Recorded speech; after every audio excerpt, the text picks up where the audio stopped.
right, welcome back, everybody. Jared Bob here at Sarcasm Speaks. It is apparently, according to Twitter, today is impeachment day because people are idiots and they really want to try and impeach Donald Trump before he's no longer the president in, 7 days. Sounds like an extreme misuse of resources. Yeah.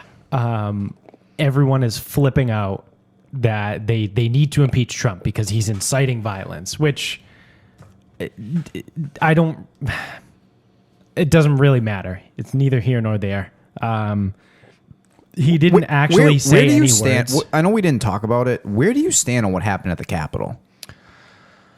Honestly, I haven't really read much or watched much about it. The little that I've gotten was that Trump didn't necessarily... Now, this is the thing. People come after him and say he's dumb. I've said he's dumb, which people can be dumb but still be smart in other ways. He is a wordsmith. He's very good at words and choosing words particularly. Or he's good at hiring the right person to do his words for him. Correct. So he did say he invited people to come to the rally on January 6th. And he said, like, it's going to be electric or something like that. He never said, storm the Capitol, take back your country, like none of that type of talk. He never actually said any of that type of speech. So you can't pin him for inciting violence because he never technically incited any violence. Some people want to criticize him for not doing enough to stop it while it was going on. He came out and said, go home. That's enough. He said, I love you. I feel your pain or something. And they said that wasn't good enough. He should have automatically condemned, which should be no surprise to anybody because for the entirety of his presidency, nothing he could ever say or do is good enough. Even when he does good stuff, it's still somehow not good. Obviously, it's not ideal.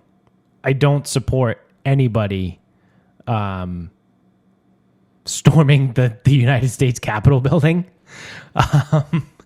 But to think that Trump did that himself on purpose is too many logical leaps away from the hard evidence that exists for me to pin it on him. You know what I mean? You can't connect that many dots. The dots are too far away to connect there. Did he invite people to the rally? Yeah. Did he think that maybe something could happen? Yeah. Did he plan the entire time for the people to storm the Capitol building and do exactly what they did? I don't know, man. That's too much. That's, like I said, that's too much of a leap for me. So they're idiots at the end of the day. All the people that stormed the Capitol, they're idiots. And I stand by everything that I said over the summer. I don't condone violence of any kind. So as much as I railed on the riots that stemmed out of the BLM stuff over the summer, I hold the same contempt and disdain for the people that stormed the Capitol building. You're an idiot. You're an asshole. And I said this to a text. I sent this in a text to Tony and Derek at one point, and I go, an asshole is an asshole. And it doesn't matter whether you wear a blue tie or a red tie. You're still a piece of shit if you do the same exact thing. Yeah, and that's, I think, because some people are really I don't even know if I want to say outraged or just bummed, or they look at what happened like such an ominous sign. Yeah. And I'm just sitting here and I'm like, well, take away where it happened. It's the same thing as Portland. Right. People were there for, whether you agree with it or not, they were there for what you would consider a semi-legitimate reason. They were there because they wanted to protest the results of the election. Again, agree or disagree, that's why they were there. Then 100 to 200 idiots decided to fucking fuck it all up. Right. Which is exactly what happened in every fucking city around here when it came to the BLM protests. Right. The protests were People good. were there. People were good. People did their thing. It was fine. And at 6 fucking o'clock, a van shows up with a bunch of fucking morons, and then all of a sudden it's a fucking riot. It's the small group of idiots that incite the riot. It's the same thing. It's just different sides. Exactly. And then you have someone like Arnold come out, and he goes, Yeah, that was really bad. I didn't like what he said at the beginning. I liked what he said in the middle, but I think it's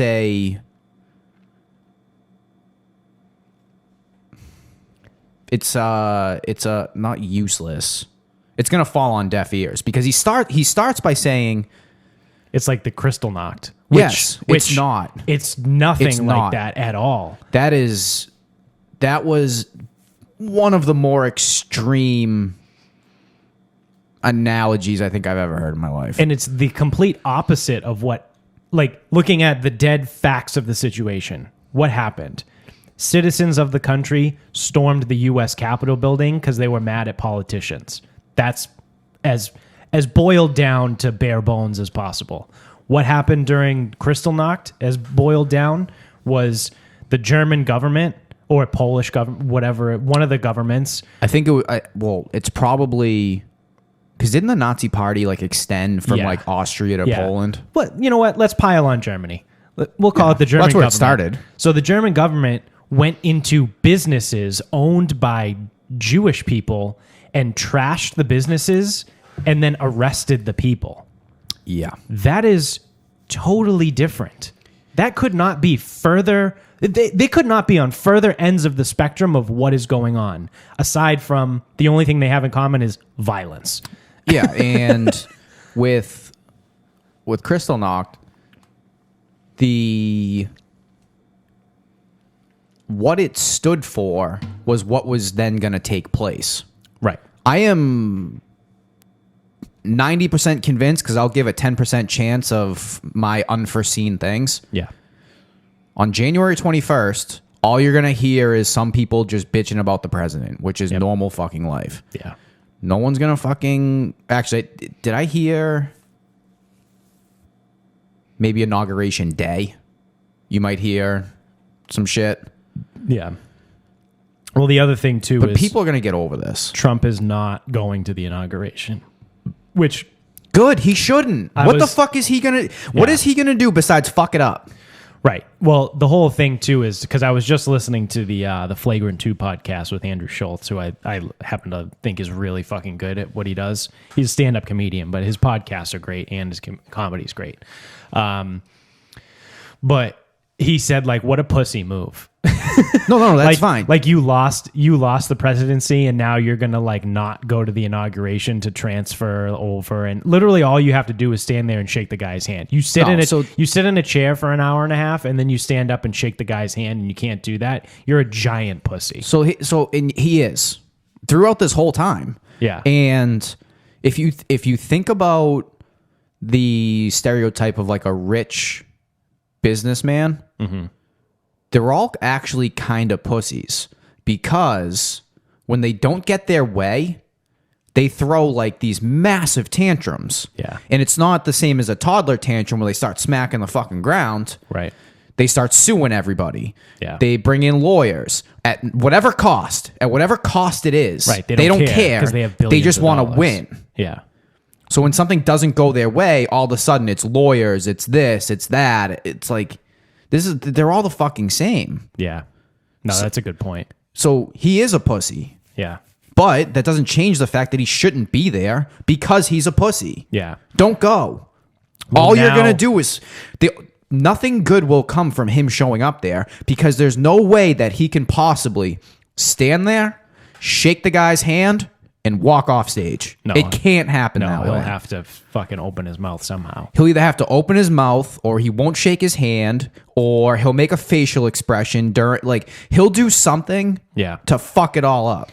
So So now stay the fuck home. people are twisting that, obviously, because that's what people do. They're twisting that and saying that, again, we're talking about massive logical leaps here.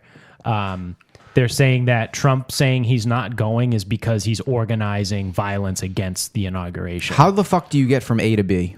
Exactly. That's what I'm. That's How what the I fuck mean. do you draw that conclusion? Because people are idiots. And my thing is, you really think that there's going to be any kind of violence? Yeah, Trump's on going to stand there with a Inauguration Day? lantern in one hand and a fucking trident in the other, and he's Yeah. going to lead the charge. Yeah, against the Secret Service and the fucking military that's going to be there. Yeah, hey, good luck. No, he's just going to stay home and fucking actually, for once, he might shut up. Yeah. So now what they're saying instead, because I think people realize you're not going to get anywhere near the inauguration in D.C., is they're saying that in cities across the country, there's going to be violence on that day, which shout out to Jones. He sent me something yesterday and he goes, dude, I'm hearing this. And he told me that. And he goes, how many protests and riots do you think are going to happen in Boston on inauguration day? And I go, almost none. Everyone in Massachusetts is a huge pussy. And most of the population here hates Trump anyway.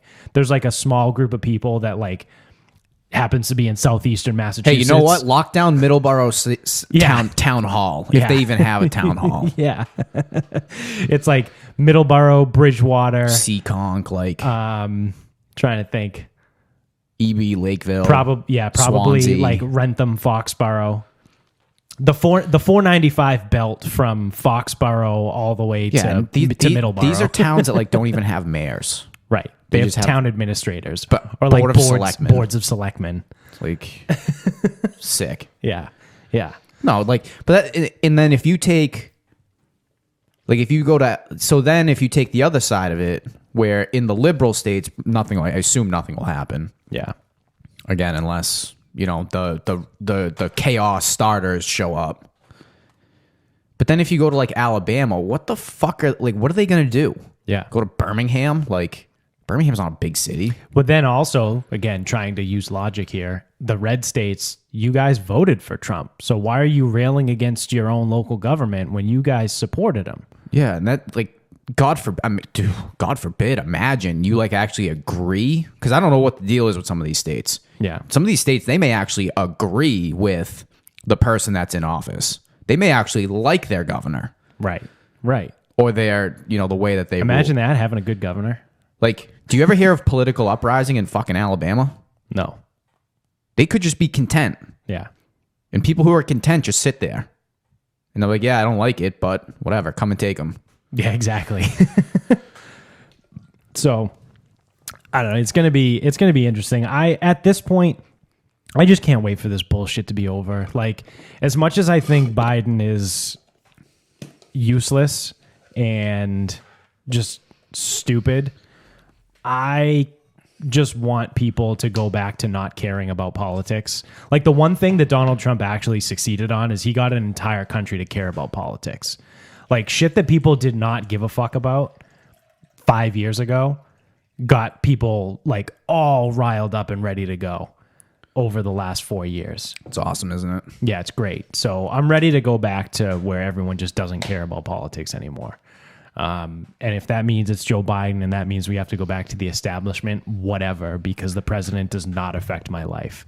I am not important enough to have who the president is affect my life in any way.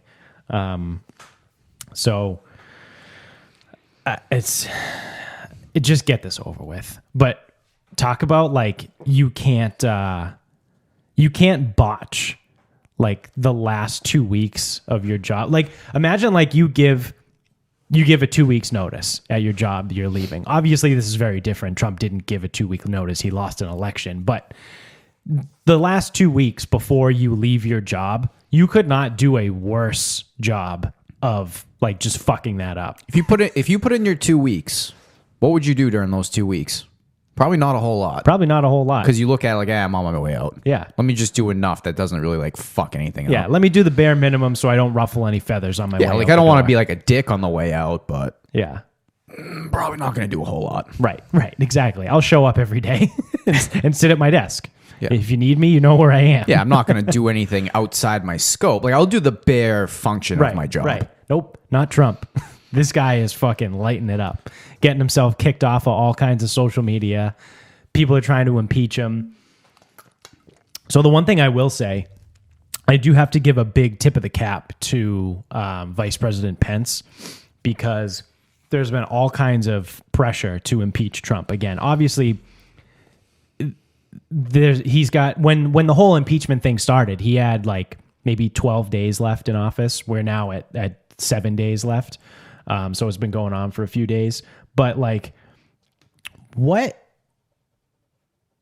I think we already said, what could you possibly get done in 10 days or 7 days that you need to be impeached for? Nothing. The answer is nothing. It took this guy years to do fucking whatever. And it takes months to pass legislation.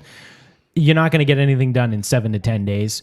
But Pence came out and said, he made a really good statement and said that regardless, I'm paraphrasing, but he said, regardless of how I feel about the situation, I cannot support invoking the 25th Amendment because of the words or actions of a sitting president, because that would set, and he said, like an ungodly or an unbelievable precedent in the future, and I cannot support that. Which, like I said, tip of the cap to him, because that takes balls.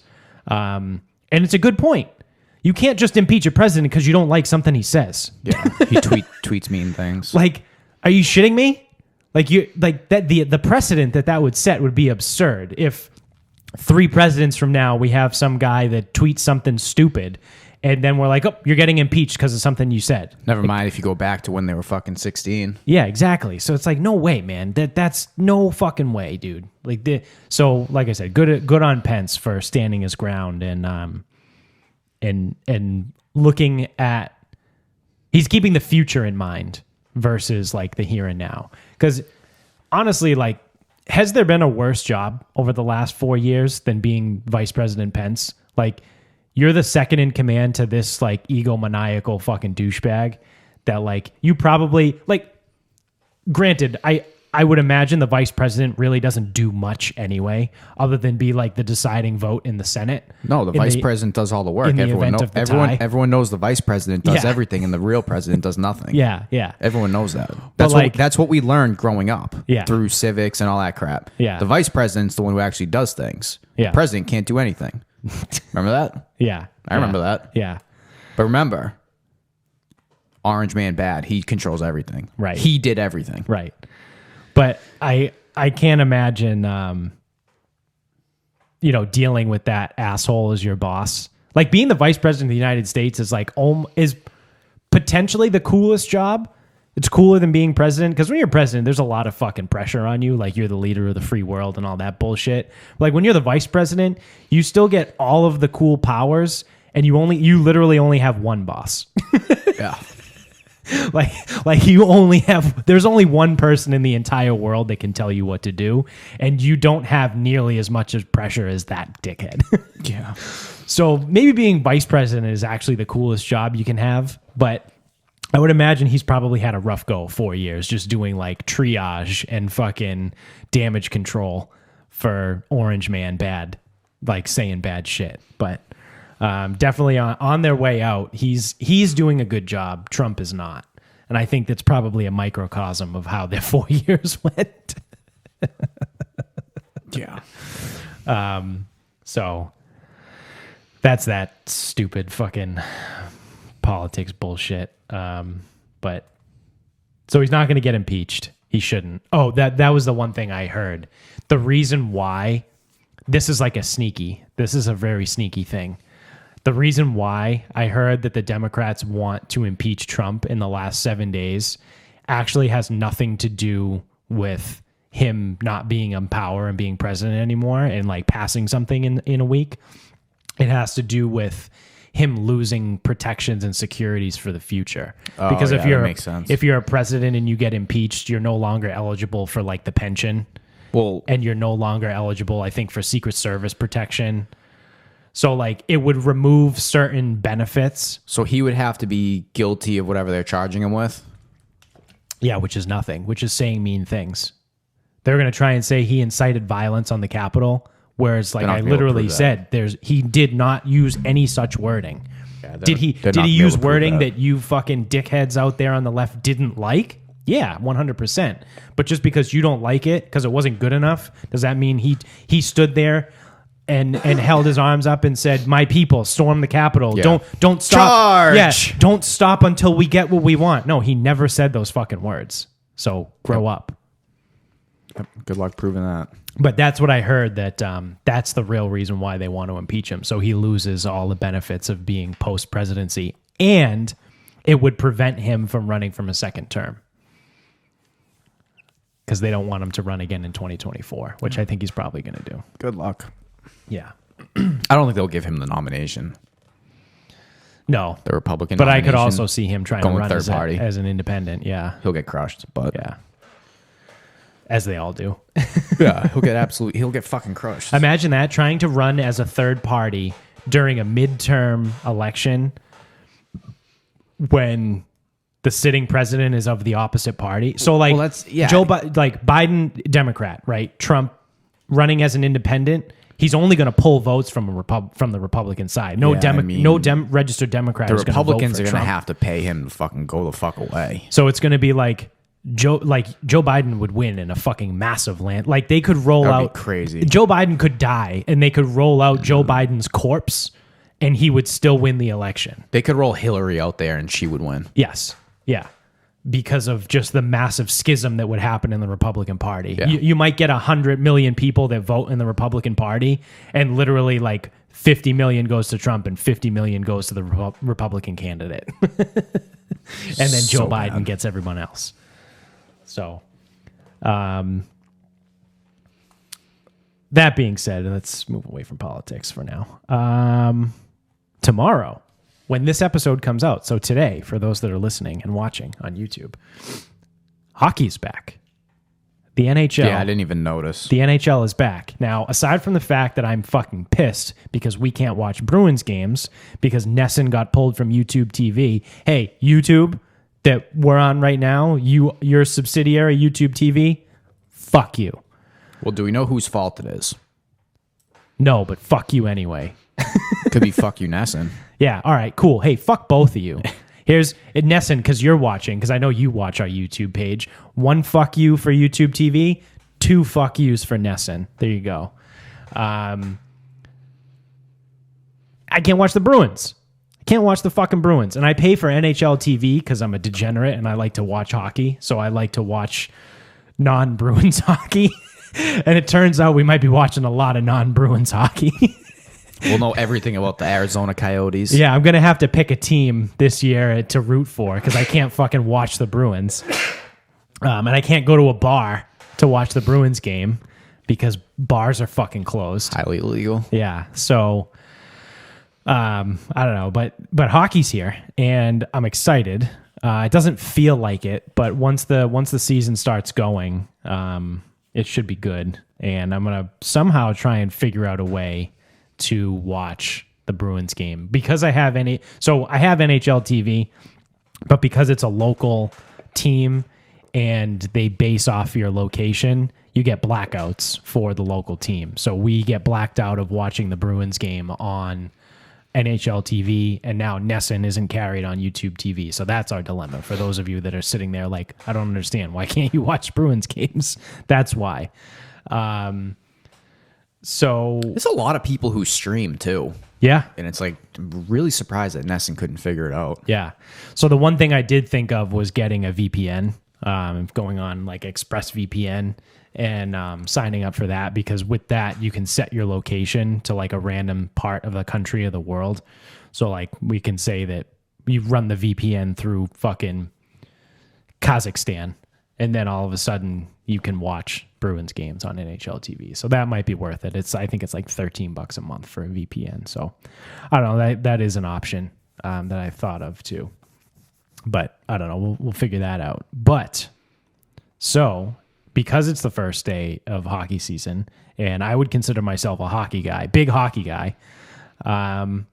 What do you think the Bruins are going to do this year? Give me your early season prediction. Losing the second round. So they make the playoffs. What seed? Probably 4. 4 seed, and then losing the second round. Yep. All right.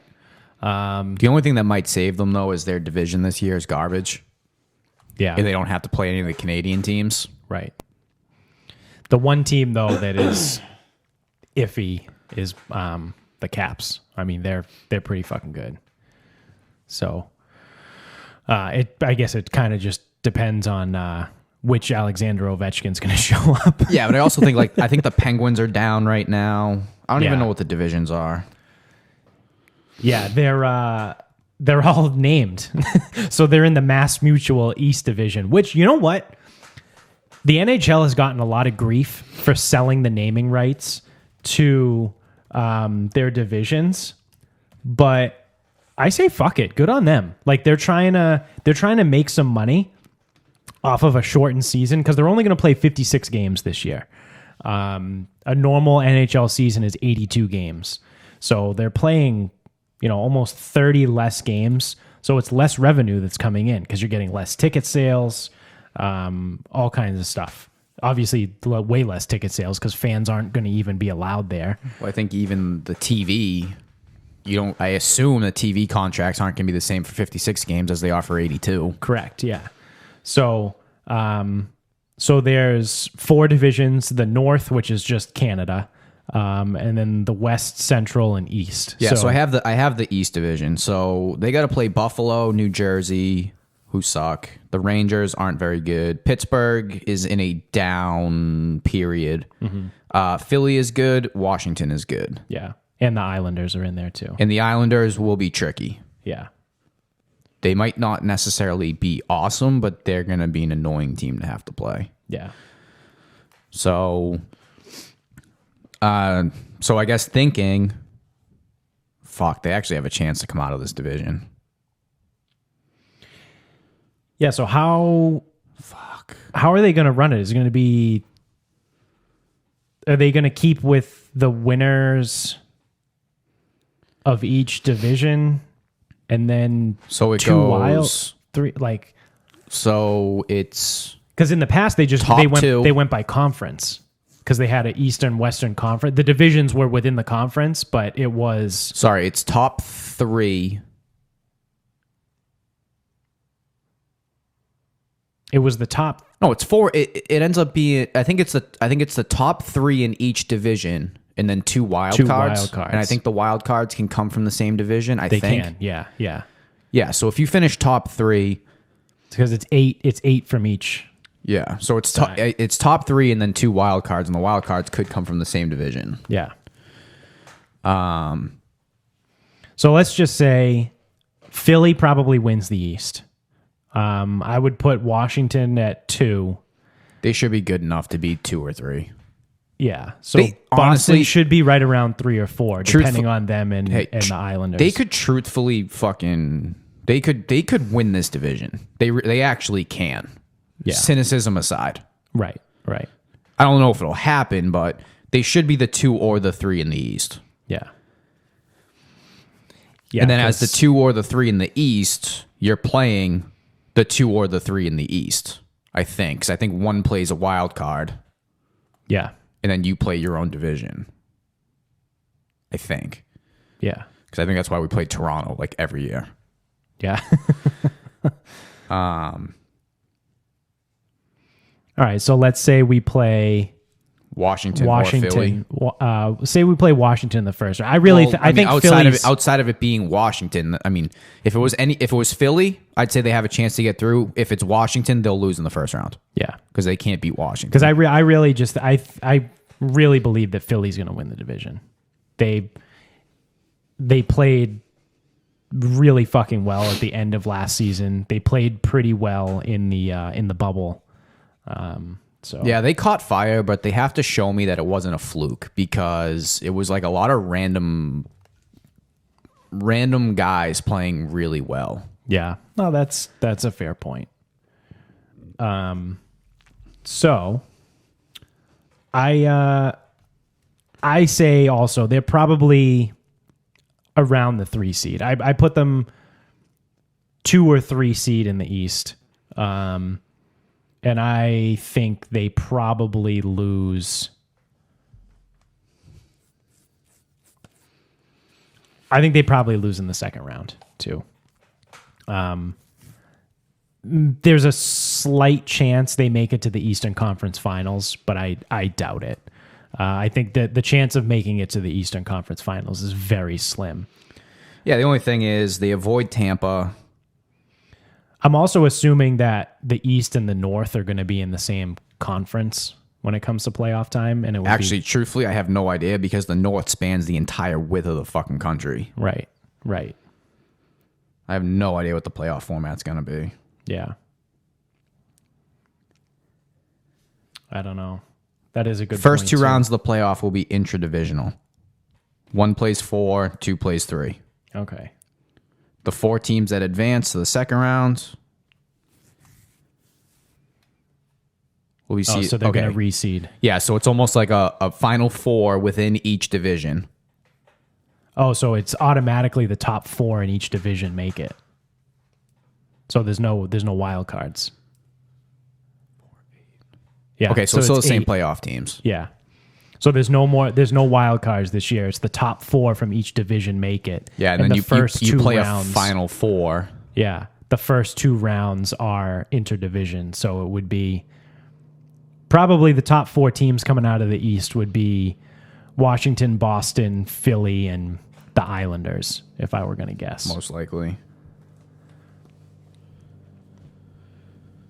So then you would play 1 plays 4, 2 plays 3. Yep. And then the winner of The winners play. that plays, and then you go into the Yeah, then I don't know other- who you play after yeah, that. then it's other division. All right, so fuck, man, maybe they do make it to the Eastern Conference Final then. Well, what could happen is if they drew the Islanders or Philly first, and then the other team knocks off Washington, then yeah, we're talking a completely different thing. Right. But either way, they don't make it past the Eastern Conference Final. That is their ceiling this year, is an Eastern Conference Final.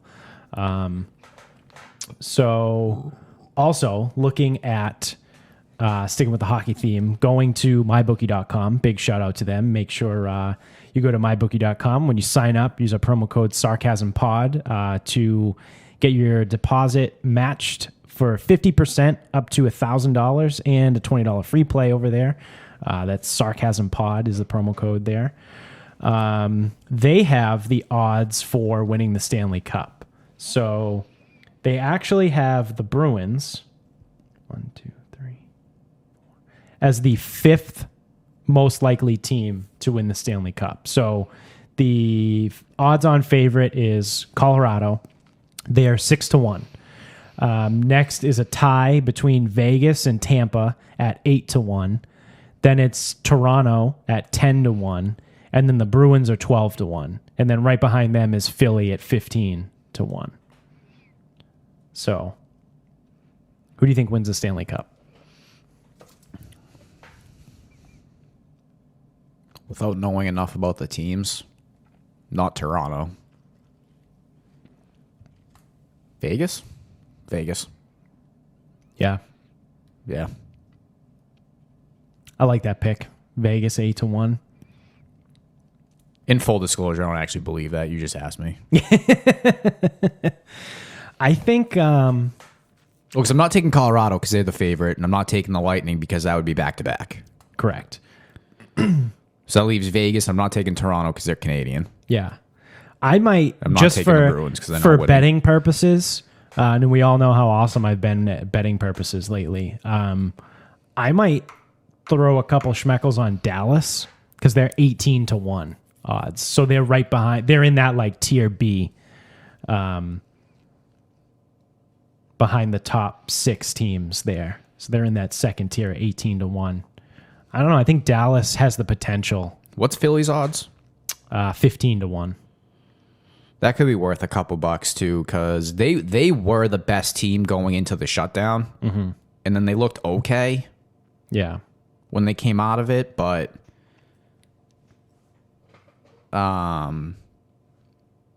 at the same time they almost lost to the Canadians. Yeah. So Yeah.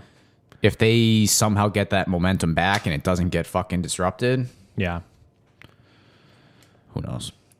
Because I don't know. I'm not as down as everybody else around here on the Bruins because they think that like, well, we lost Chara and Krug, so the team is useless. Like, I already went over this. yeah, Like, Chara hasn't really been Chara for 2.5 years. Like, it's get off my lawn with that bullshit. Like, he was a borderline because everyone is like, well, he's still a top 2 pairing, and it's like, well, you only run with 6 defensemen, so saying that he's 4th out of 6 isn't really like a compliment. it's easily replaceable too. Exactly. So His that's the thing is his production is easily replaceable. yeah, But like Chris Kelly, good in the room. yeah, yeah. Well, he's good in the room. You know, he's a guy. He's a leader. He's a glue guy. He's a leader. Okay, cool. You don't think there's other leaders on the team? Like Patrice Bergeron's been there quite a while. He's been on the team for 16 fucking years. Like, quite a while. yeah. Never mind, Krejci's been on that team long time. Right. I am down a little bit on Tuukka, and it's not as much as everyone is like ripping on. Everyone's saying like, "Oh, he's going to quit on the team." I don't necessarily think he's going to quit on the team. From the little bit of information that we've been given, the reason why he left in the bubble, that the only thing that came out was an ambulance was called for his daughter, and just knowing things of like in my line of work where I connect the dots there is it sounds like she could have potentially made a suicide attempt. Yep. Given the climate of the world at the time where most people's mental health is pretty low and her dad is now gone and for X amount of time because he was in the bubble, families weren't allowed to go. Like there's a lot of things there. And I know I'm making kind of a leap assuming that, but if I were to guess, this guy is a professional athlete getting paid millions of dollars. What is going to cause him to leave his team in the playoffs when they have a chance to win a Stanley Cup in a weird year? I'm not a dad, so I don't know. But if I were to guess, it would be like something really bad. Has to I would happen. say it's not like she broke a leg or something. And to say that an ambulance had to come is like a vague kind of thing. So it's like, because the other thing, let's just say she broke a leg. yeah, So she had to go to the hospital with a broken leg. No one dances around that. right. You're just going to say that, and you're not going to leave the bubble for that. Yeah, and it's unlikely with someone that young that it's like a cancer thing. Right. But even then, there's sympathy for it. And you wouldn't call an ambulance. No, you wouldn't call an ambulance. But like, there's sympathy for something like that, or like Right. like a brain aneurysm. Right. Like, Right. Again, there's sympathy. Yeah. The fact that management or the Bruins management came out and said he didn't leave for a emergency, and he's saying he did. Well, Yeah. something's fucked here. Right. So I don't know I mean, if it doesn't make anyone a bad party here. It's just the Right. facts of the case. Right. It for sure could have been that. right where my like I said, where my brain leads me is it was a potential suicide attempt, or if nothing else, she could have made a threat or a statement, which would mean that the ambulance would be called, and that could also allow for the miscommunication of the Bruin, like the organization saying there wasn't an emergency because it wasn't an outright attempt. It was it was a statement of it. Yeah. So I don't know. That's just kind of where I go for that. And I can't, if that is what happened, I can't give him shit for that. But I just think Tuukka's done. Like, I just think like mentally, like he's just not there as much, like you want to come at me and say he's a perennial Vezina candidate. Okay. But I don't know. He's been talking about retiring for the last 2 years, and then he leaves the team in the bubble. Like, I think mentally, this is the last year of his contract. I think he's probably almost checked out. He started his drink business there, like the long drink. Like, he's thinking about his post career. I don't know. I just don't think he's going to be in it as much, but not for the stupid fucking reasons that Twitter says. So that's mostly why I'm down on the Bruins. So also on my bookie, they have a over-under of points for the season set at 70.5. So there's 56 games in the season. So this would be roughly 35 wins. Yeah, so no ties involved. Right. So Or actually, so I guess, what's the over-under? 70.5. So 35 wins would put them at 70 points. So they could... And 32 wins with 6 ties would also give them 70? Yeah. Or 6 overtime losses? Yeah. Is that like a lot? I don't even know. So it would be... Which means they would have 18 losses. Yeah. They're expecting this team to be fucking good. I'm going under. I'm going under 70.5 points. Because That's a lot of fucking points in a short season. but I gotta feel like they're better than a 500 team. So the issue there too is what comes into play is their division. So they could get, I think each team plays their division teams 8 times in a 56 game season. So you're playing 8 games against the Rangers. You should win 6 of those. Buffalo. Yeah. Like New Jersey. You should win 7 against New Jersey. You should win 6 against the Rangers. Ugh. So I don't know. I still go under. I go under 70.5 points on the Bruins.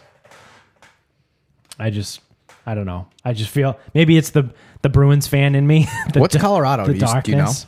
Yeah, let me find it really quick. 74.5 is Colorado. I might almost like the under in that. Yeah. Tampa Bay is 75.5. That's crazy. I don't even know who they're playing. They're in the Central Division, so they're playing against Detroit, Carolina, Chicago, Columbus, Dallas, Detroit, Florida, and Nashville. Oh my God, that is horrible. Yeah. That is a horrible division. So oh my God. Florida, Detroit, trash. Nashville's not very good right now. Yeah, Nashville is not that good. Dallas is good. Columbus is Hit or miss. Columbus is like fucking. You never know who's going to show up. They're like the Panthers a couple years ago. Remember, like the Panthers would win a game like fucking 37-10, and then the next week they get blown out like 42-3. That's Columbus right now. Chicago is trending down. Yeah, they're not very good. They've been trending down for a while. And then Carolina they're okay. They're whatever. Yeah, Tampa Bay is going to clean up in that division. I don't know. I'm trying to think of who you would fade. I'm trying to see did anyone like really overachieve last year that's just not very good? I do think Colorado's good. It's just is Dallas not as good as Stanley Cup Finals should dictate? I don't know. I don't even know who's on that team outside of Sagan and Jamie Benn. Yeah. I don't either. What's their total? Let me see. Fucking 69. Nice. Gonna look for it here. Washington, Carolina, Detroit. Where the fuck is Dallas? Arizona. It's not in alphabetical order. It's like random. What is it by odds? Potential? No, because it goes. So I'm looking right here. It goes Edmonton, 65.5, San Jose, 54.5, and then Vancouver, 63.5. And it's like, what the fuck? And then lower down is LA, Minnesota, Vegas. Do they not have Dallas? They might not have it listed. Dallas is off the board. Yeah, Dallas is off the board. You can't. It's not listed on mybookie.com right now for their season point total because I just did a control find. Yeah, on their thing. It's not interesting. There. Yeah, interesting. Oh, so that's and that's hockey talk. Oh, you got anything? What do you got?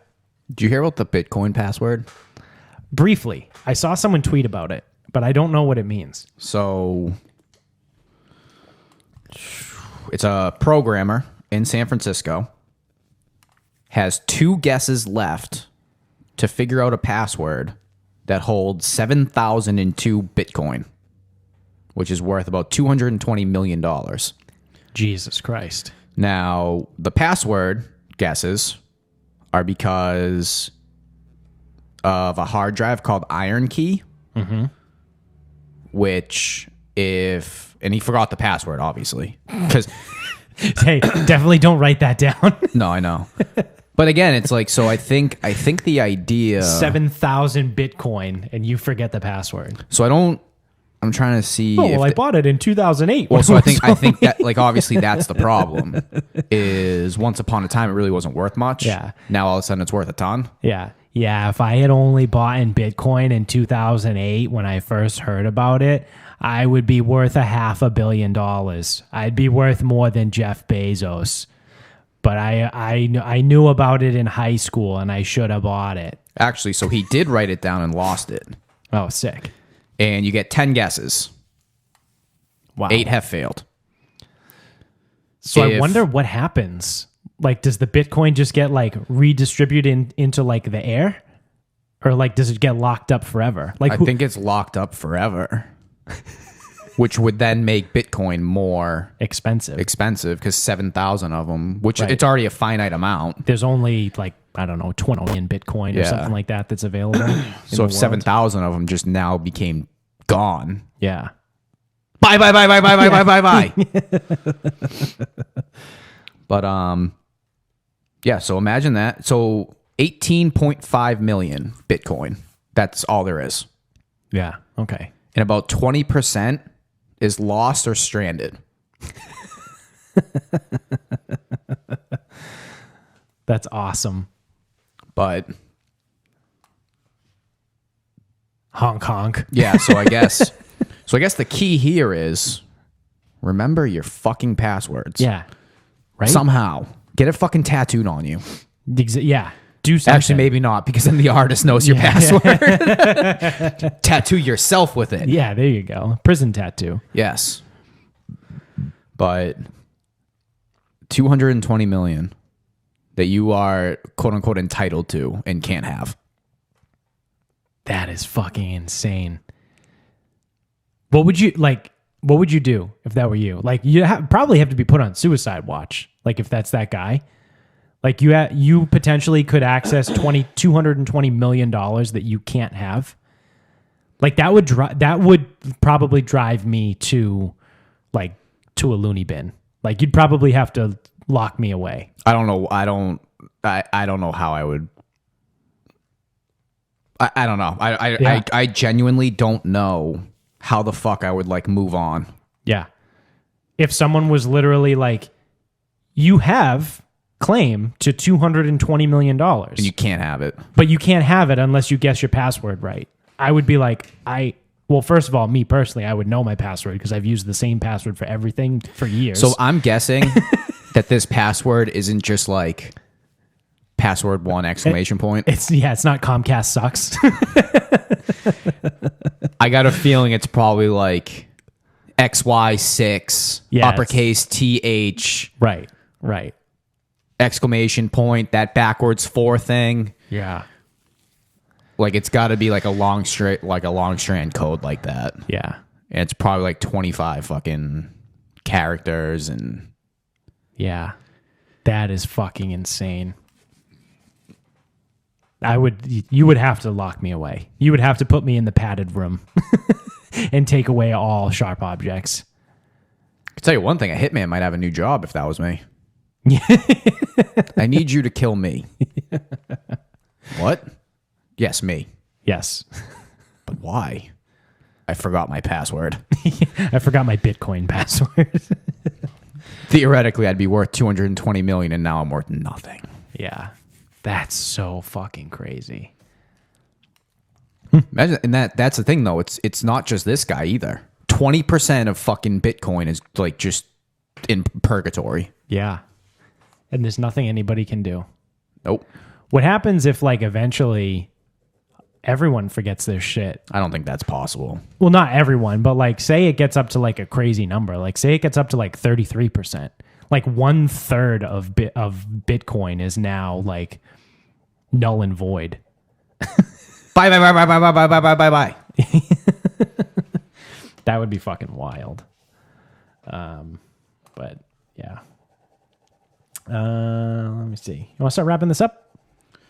We can wrap this up. I think we have another victory lap to take. We do. 2 days ago, Andrew Cuomo, beloved governor of New York, who everyone loves, Yep. definitely doesn't want to resign, Yeah, no. tweeted out that we have to start to open the economy. Ha! It's like we need to open the economy. People need to get back to work, and we need to start to open.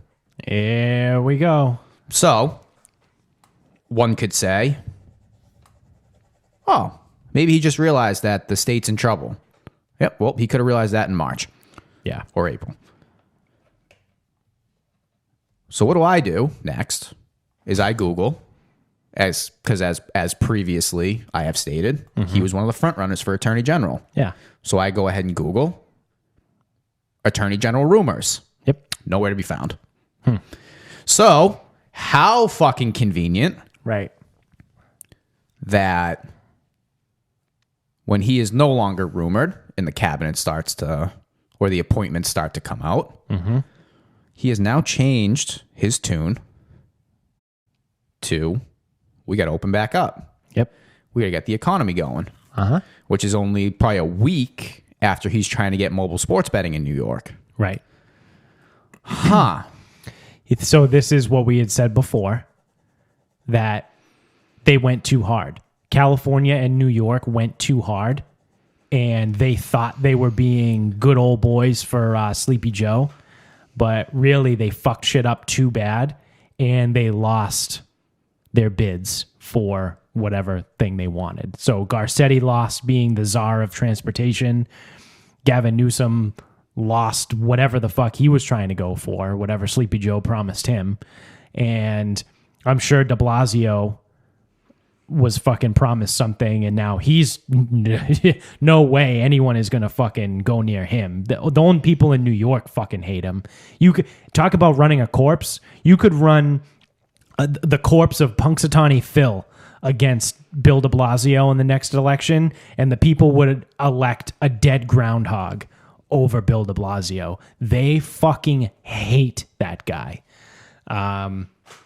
And people also no longer like Andrew Cuomo. They started a petition.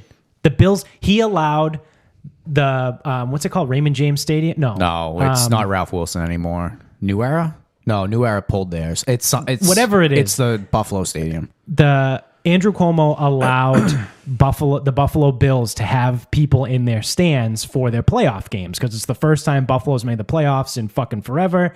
And they were like, yeah, cool, we'll allow it, whatever. It's up in the fucking upstate New York, so we don't care. It's out of the city. 3 people live there.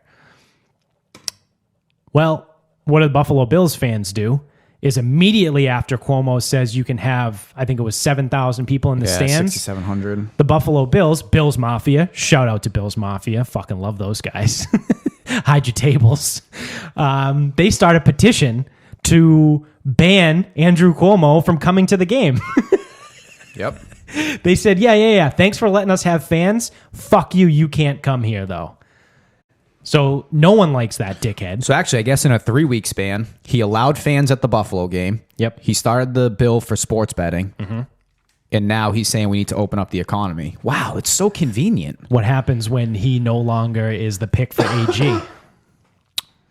Wow, how convenient. Yeah.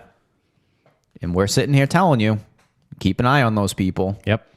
So we have the mayor of LA and we have the governor of New York so far. Yep. They went too hard. They went too fucking hard. Meanwhile, you get Marty Walsh and Gina, whatever the fuck her name is, the governor of Rhode Island. Rhode Island. So they got their positions. They got their positions, but they locked down. And all things considered, Massachusetts and Rhode Island, as inconvenient as it was for us because we live in this area, it wasn't as bad as California and New York. So they locked down. In terms of Lockdowns. Oh, okay, yes. And shutdowns. Okay. So they didn't do it hard enough to get the people to absolutely fucking hate them. Like Cuomo and Garcetti. Yeah. And de Blasio and Newsom. I'll throw those two in there too. Yeah. So the only reason I'm not going to them yet is I haven't heard anything about them changing their actions in response to not getting a position. Right. Well, I think de Blasio knows at this point he's a marked man. Like he's done.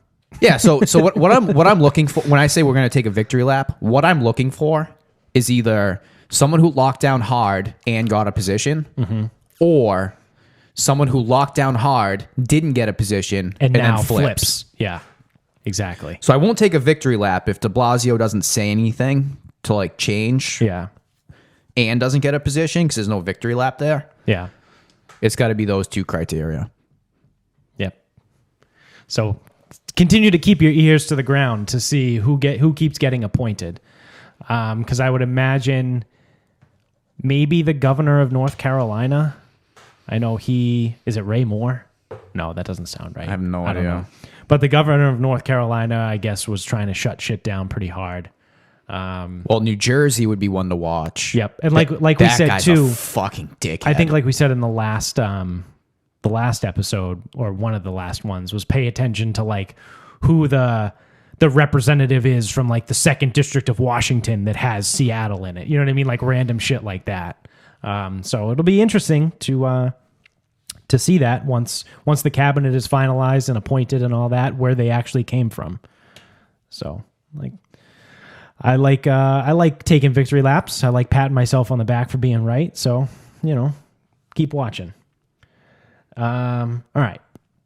So my final thought is I have a question for you. As being a fellow Guinea, I saw this come up in, or a similar question came up in the Jim Fail Nation polls that they're still running. This is the greatest thing to come out of the pandemic is the Jim Fail Nation Instagram, because this guy, he's a true national treasure, which is funny because I think he's Canadian. But he just has been ripping out polls and like tournaments of polls, and like that's his new thing on his Instagram story. So again, if you're not following Jim Fail Nation, go do it on Instagram so you can participate in these polls because it is a private account. But the one he's doing right now, we're in the middle of, is the best food tournament. So at one point it was like pasta versus like something, and pasta won. But then he had like a separate poll that was like not related to the tournament. It was just a poll to see like who was interested in what. And it was spaghetti versus penne. And penne won. So that sparked my brain. So my question for you is, what are your top 5 types of pasta? So I'll go first. I'll give you some time to think about it. So in order, I've ranked these in order. I'll start at the bottom. So my 5th ranked pasta is ravioli. I know there's some controversy there because ravioli is stuffed with regatta cheese and all that shit, but I still count it as pasta. So number 5 for me is ravioli. Next on the list is penne. I like a good penne. It's a little different, does its thing, does fine. Number 3 for me is angel hair. Now, anyone that's going to come at me with spaghetti as their favorite, you get the fuck out of my face. What are you, 7? You like spaghetti? Angel hair is where it's at. It's a little thinner. It's like classy. It's like, because everyone knows like the 3-year-olds, like you have the picture of the 3-year-old with the spaghetti and sauce all over him. Like, children eat spaghetti. Angel hair is for classy fucking people and adults. If you're an adult, you eat angel hair pasta. It's better. Just do it. Don't come at me with spaghetti. So, number 2 for me is rigatoni. Literally, you cannot go wrong with rigatoni. It's perfect. It's got the fucking the circle in the middle. You can hold a little bit of sauce. Maybe you got a meat sauce. It gets inside.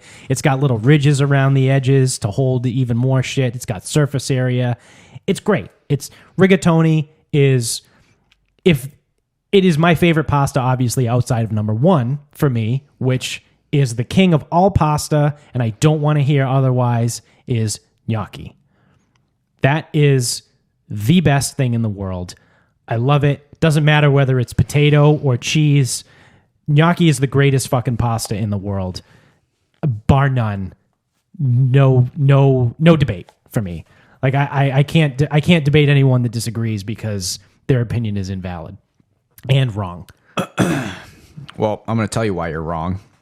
Because tortellini is number one. That was a close one for me. And it is because with tortellini, you get options. Gnocchi, you don't get options. Yeah, cheese or potato. Okay. Tortellini could be, depending on your likes, 3 cheese, 4 cheese, 5 cheese. Spinach and cheese. Prosciutto and Asiago. Mushroom and Romano. Like, you can make tortellini out of anything. You get more options with it. And therefore, it's a fucking loophole. But tortellini. I was really close between tortellini and ravioli for my number 5. That being said, number 2, gnocchi. Because they fucking smack. Yes. Number 3, stuffed rigatoni. And you gave me an out on this. You really made this not fair. Stuffed rigatoni's 3, 4 is ravioli. And number 5, I'll fucking, I'll level with you. I'll play the game. And we'll go with, I already used regular rigatoni. I'll go penne. Because as far as the 2 pastas go, rigatoni is the superior. Absolutely. But since I use stuffed rigatoni, I won't use unstuffed rigatoni. Next. So you gave me an out that you probably didn't want because I just went with all the stuffed pastas, thus making them better. Yeah. Well, yeah. I mean, well, that's so the same argument you had for the tortellini was why I put ravioli in there. I just my brain didn't compute the different types of tortellini, but I looked at it like, well, you can have spinach ravioli, you can have lobster ravioli, you can have fucking mushroom. Like, you can stuff a ravioli with whatever the fuck you want. Mm-hmm. And now, so your same argument for tortellini was my argument for ravioli. Yep. As well. But with tortellini, the bite-sized format, I guess. Way better. It's way better. Because anyone out there that's like, oh, what do you mean? You can eat a ravioli in one bite? No, not if you're a real Italian and you get actual ravioli. No, a real ravioli needs to be... A real ravioli, if you're watching on the YouTube page, is like almost as big as this fucking notebook. I would actually prefer this one.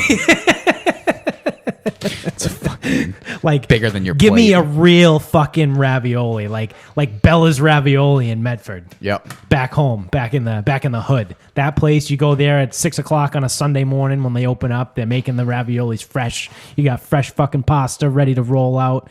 Oh man, they're sold out by 11:00. Which like, and then they just close. Then they just close. Yeah, that's literally how it goes. Anyone that's from in and around Medford knows the deal. If you want fresh fucking pasta, you go to Bella's. You got to get there when they open the fucking door at 6 a.m. because that shit's gone by 11, and then they're closed by 11:30. And those raviolis are fucking they're real raviolis. They're like 3 inches big, like 3 inches long by 3 inches wide. Like they're real shit, not this stupid frozen bullshit you buy at Stop and Shop and Market Basket. That's what we used to eat on Christmas and Thanksgiving when my mother did it. Yeah. And the way it went was like what most peasants are used to is like, oh, you get like scoops or a plate of it. Mm-hmm. My mother would go, how many do you want? Yes, exactly. That was it. When I was a kid and my mom would make them, it was a Sunday thing. Like, it wasn't every Sunday, but there was quite frequently on Sundays. It was like the ritual. My dad would get up at fucking 5:30 in the morning and have drink his coffee, and then he would get in the car. He would drive to South Medford to Bella's, get there at like 6:00 in the morning, get a bunch of fucking ravioli. Then he'd go get more coffee, bring coffee back home. I wonder where you get this coffee lust from. It's weird. No idea where that comes from. Doesn't make any sense. So he would bring coffee back home in the morning and breakfast, like donuts, whatever the fuck. He'd come home. I'd come downstairs by like fucking 7:00. We'd eat breakfast. We'd do the whole thing. And then my mom would start making a sauce. And she would cook it all day long. And then for dinner, we would have the ravioli. And that's exactly what she would say. Because I'm like 8 years old, whatever, how old I am. And my mom goes, "How many do you want?" Yeah, it's not like here's a plate of food. It's It's how many? How many? Yes. Yep. And I was always like, I don't know, like 5 or 6. Like we'll start there and then go.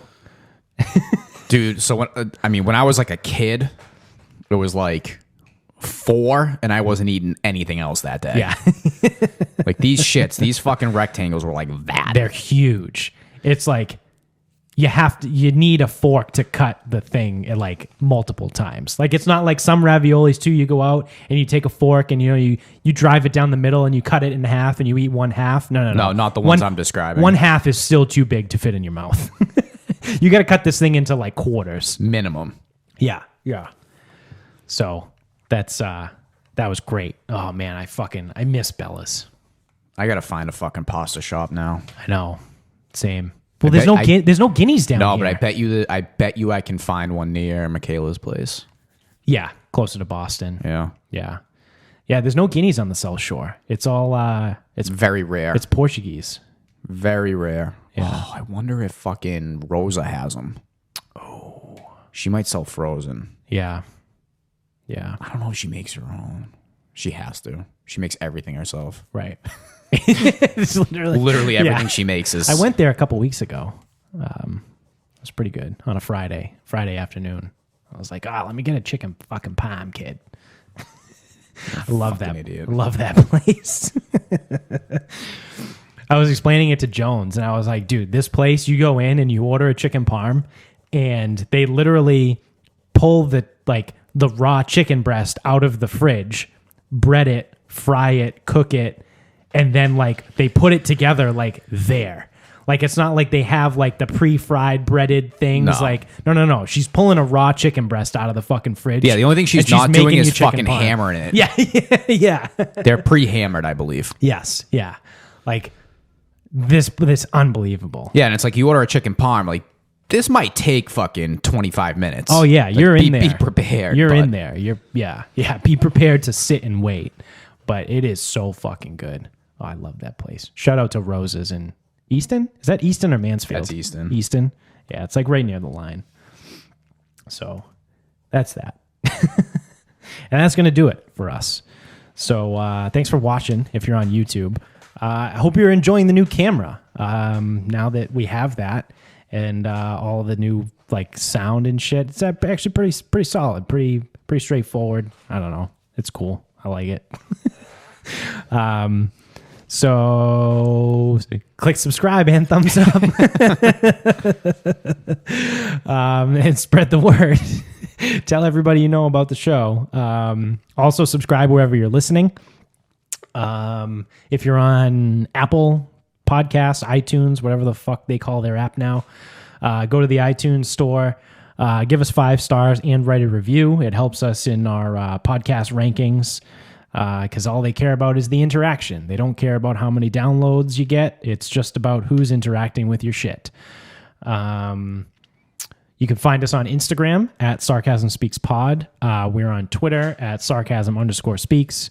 And the Facebook page is Sarcasm Speaks. Parler got shut down. So, I mean, not that we used Parler at all other than the one time that I joined it. But I guess fuck following us on Parler and Rumble because I haven't used Rumble. Bummer. And Parler doesn't exist anymore. So yeah, just the three bigos, the 3 amigos, Facebook, Instagram, and Twitter. Those are really the only ones that matter anyway. So until next time, good night, everybody.